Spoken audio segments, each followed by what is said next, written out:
When you are able to communicate your feelings mindfully, you experience more connection and more collaboration. Why? Because when you share your feelings with others, you are inviting them into your inner world. And when we let others see our inner world, others have empathy for us. They're more able to put themselves in our shoes. Because at some point in their lives, they've also had those same feelings. I don't like to argue, so I say nothing and fume for days.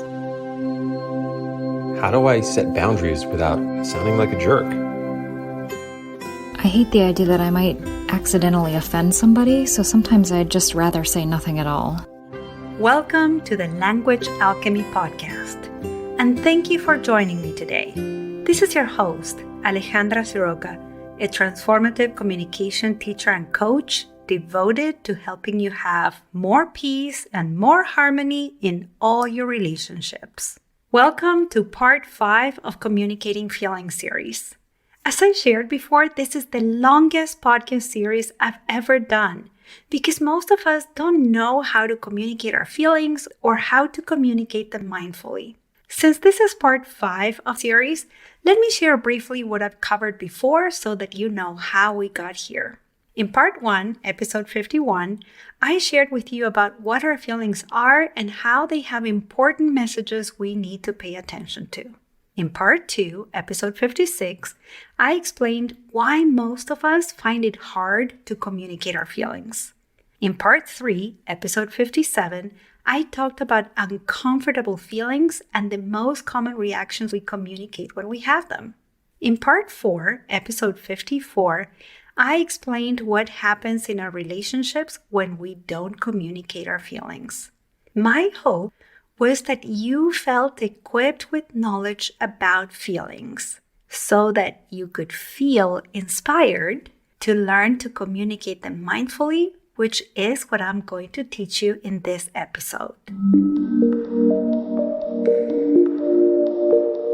Usually, we use the word feeling or the word feel to talk about our thoughts. For example, when we say, "How do you feel about it?" what we actually mean is, "What do you think about it? What's your opinion about this?" Or, "Do you agree or disagree?" So we are using the word feel when what we want to hear is an opinion, a viewpoint, an agreement, or a disagreement. So it's important to know what our intention is and what kind of information we want back. Do we want an opinion? Then it would be more accurate to say, "What do you think about it?" Or, "What's your opinion?"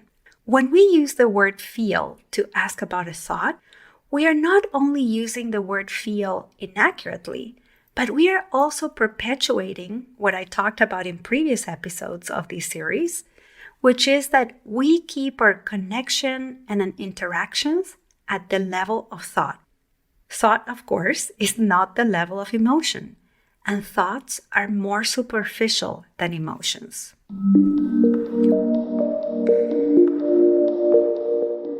What I find so interesting in terms of how our use of language expresses an underlying paradigm, a specific belief system, is that what I just described is not the only way in which we use the word feel to talk about our thoughts. No, in fact, there are 2 more ways.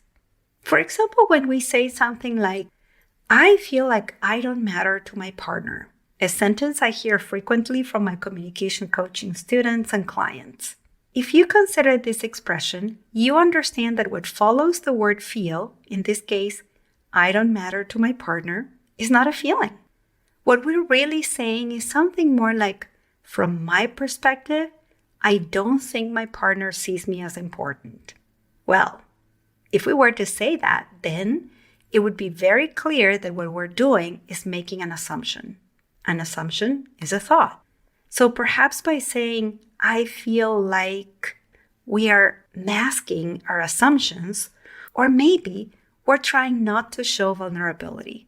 Because maybe what we mean in this instance is something like, "I feel really sad because my partner spends a lot of time at work, and then on the weekends, they visit family or they go for a hike with their friends." Now see, If we say something like that, now we're using emotional language. Now we're talking about feelings.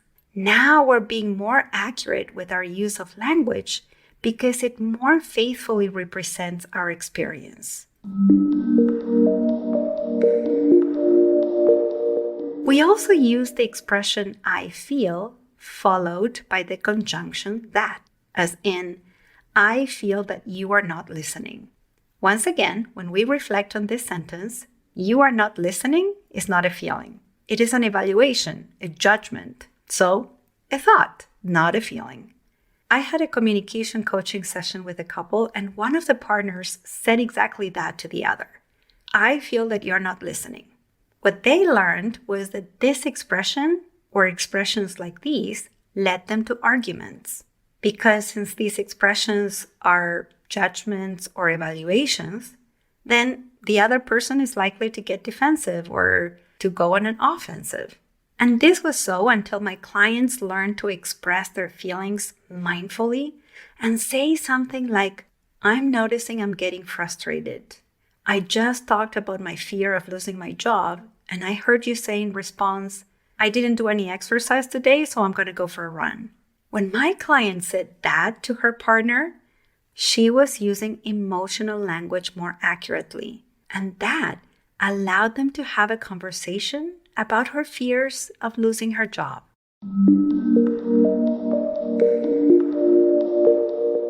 So I want to encourage you to start noticing how you use the word feel or feeling. Not because it's right to say things in one way or wrong to communicate in another way. No, because that's not the language alchemy principle. I'm asking you to notice how you use the word feel when you communicate because your words create your world. So what kind of world do you want to create? One in which your life and relationships stay at the level of thought, assumptions, judgments, evaluations, and don't go deeper than that? Or would you like to create a world for yourself and others in which there's a true sense of connection, meaningful interactions, deeper relationships? If you'd like the latter, then practice language alchemy and pay attention to how you use the word feel. And I want to share with you that I too need to be mindful about the use of the word feel. I catch myself all the time saying things like, I feel that, or I feel like, or asking, how do you feel about it? When what I mean is, what's your opinion about this? And in those moments, I don't panic. I pause. I reflect on what my intention is at the moment. If it's to go deeper, I use emotional language. If it's to stay at a surface level, I use thinking language. And I may even say to the other person something like, oh, let me ask you again, or that wasn't what I wanted to say. And then I may choose to communicate using emotional language if that's what I want in the moment. So now, let's talk about how to use emotional language mindfully. At a linguistic level, it's very simple. You say, I feel, and then you use a feeling word, such as, I feel elated, or I'm feeling anxious. You could also say something like, in this moment, I'm noticing the feeling of insecurity. You can use this kind of language to talk about one feeling. You can talk about two or more feelings simultaneously as well. For example, you can say something like, my mom was feeling excited and worried about hosting all of us for Thanksgiving. Or if someone is sharing an important experience with you and they're not talking about their feelings, they're just expressing their thoughts, you can ask them a question and use feeling words. Let me give you a personal example. At this moment, I have some dear friends who are going through cancer. When I listen to them, because I want to have a deeper experience with them and I want to invite them to go deeper, I may say something like, with all that you shared, it sounds like you're feeling a combination of fear, uncertainty, and that you're wanting to feel hopeful and supported. When I use that feeling language, that emotional language, we are taking the interaction to a deeper, more meaningful, more connecting level.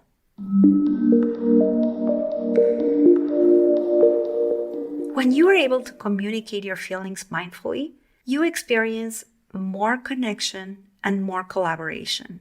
Why? Because when you share your feelings with others, you are inviting them into your inner world. And when we let others see our inner world, others have empathy for us. They're more able to put themselves in our shoes because at some point in their lives, they've also had those same feelings. And when we are able to connect at a feeling level, we're also able to talk about our needs, our values, our longings, our vision. And when we do that, we create a world of support, of collaboration, of love. A beautiful example of this was when I was working with a mother and her son. They have been having tension and arguments for years, and they both wanted to have a deeper and more harmonious relationship with one another. So I taught them how to communicate about their feelings mindfully. And the outcome, it was exquisite. They both said it felt like they understood each other for the first time in the relationship as mother and adult son. With this emotional connection, they got creative, they solved a big problem, they collaborated with one another, all because they were able to share their feelings mindfully with each other. I'm going to assign a task to you. This week, notice how you use the word feel, and when you do, use a feeling word.